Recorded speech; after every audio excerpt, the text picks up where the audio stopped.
Good day. It's John Newenberg with W5 Business Coaching. Today we're talking with Mark Bossert of Top Local Lead Generation. Mark, how are you doing today? Just great, John. How are you? Good. We've been chatting over the last few sessions about lead generation and conversion. You wanted to dig in a little deeper on that today. Yeah, we're going to just dig into maybe some of the steps of identifying that target market a little bit better. Like how do you specifically do that? And then how do you find the channel in order to take advantage of getting in front of those people? So I'm just going to do a quick screen share here. Bear with me. See if this works. Got it. And we're going to flip this up. So hopefully that's full screen. No, I still have you. Okay. So that is definitely not working. So we'll just play this. How about? Can you see this now? The getting leads? No, hold on. I wonder if it quit. Yeah, it did. The screen share quit here on me. So we'll just leave it like this. And oh, there you are. We'll go through the steps here. Okay. Not as elegant as I wanted, but hey, It'll work. Cool. So getting leads, user acquisition, or conversions, if you want to call that. The reason I'm calling it user acquisition is that we're going to try and drill down into that one person. Some people call it a persona. I really like the idea of digging into who is this, what's an example person that you might already know, because that way it becomes a little bit more tangible rather than just making something up.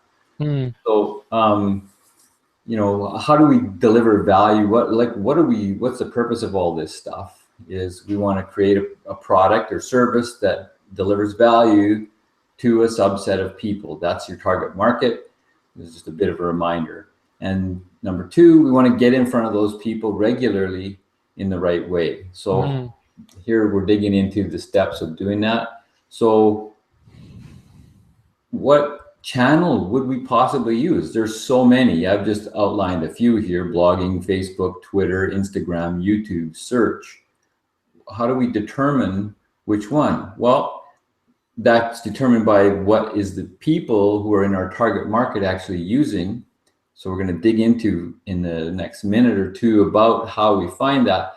But it's also important to realize that sometimes your product or service might determine it exactly. So in the example I have fresh in my mind is like a restoration company. They pretty much, the only way that people reach out to them is with search. Well, why is that? Well, when the plum juice hits the floor, somebody's on the phone looking for that restoration company that can fix it. They're not looking on Facebook or asking their friends, or they don't really care. They just want, the plum juice cleaned up. So, or the flood stopped, or, whatever, it's dire. And so speed, it becomes a thing, and search is probably the fastest way.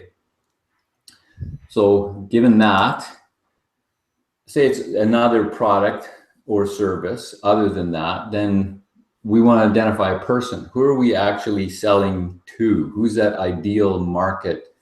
Drill down into, let's make it into someone tangible. And who would be somebody who likes what it is you're trying to sell? And you need to dig into this. So why would they be interested? Generally, I find that they like or use other products or services like this. So let's pick something out of the air, something that you're maybe familiar with in the past. Somebody likes fine suits and to dress really nicely.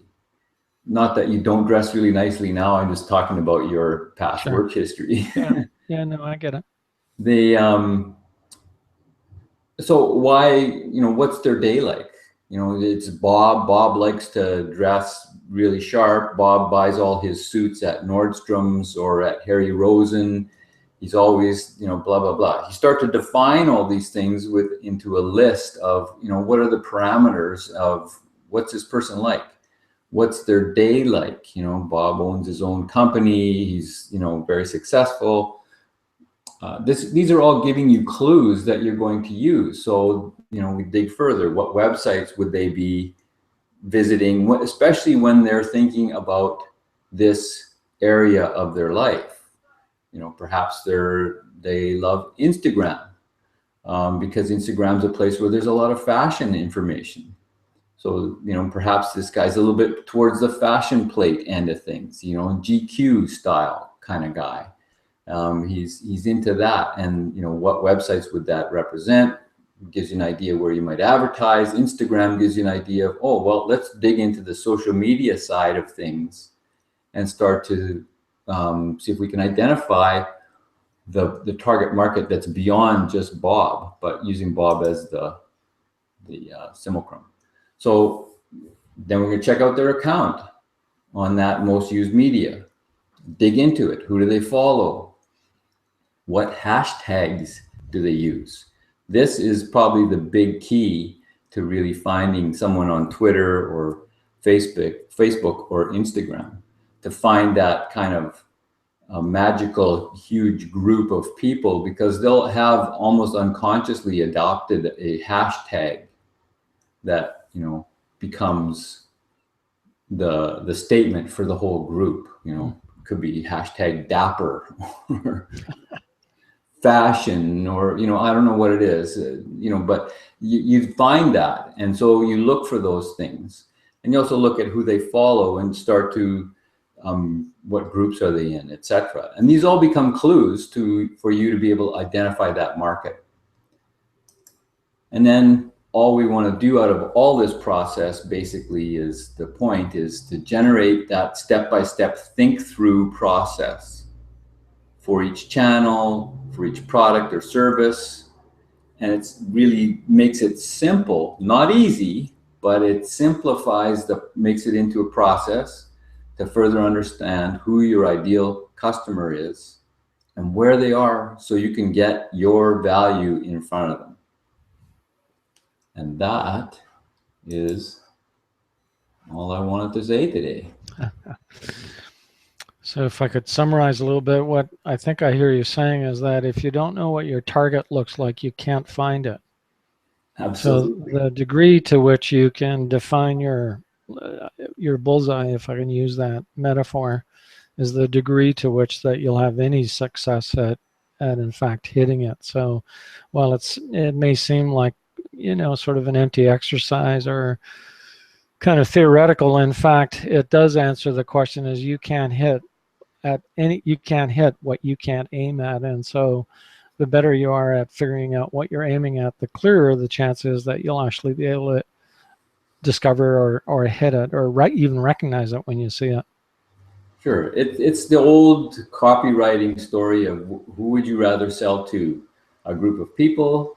You're selling hamburgers. You want to sell to just a group of people, or do you want to sell and get in front of that starving crowd? And that's what we're looking for. We're looking for that starving crowd to really launch things in a nice, strong, consistent way.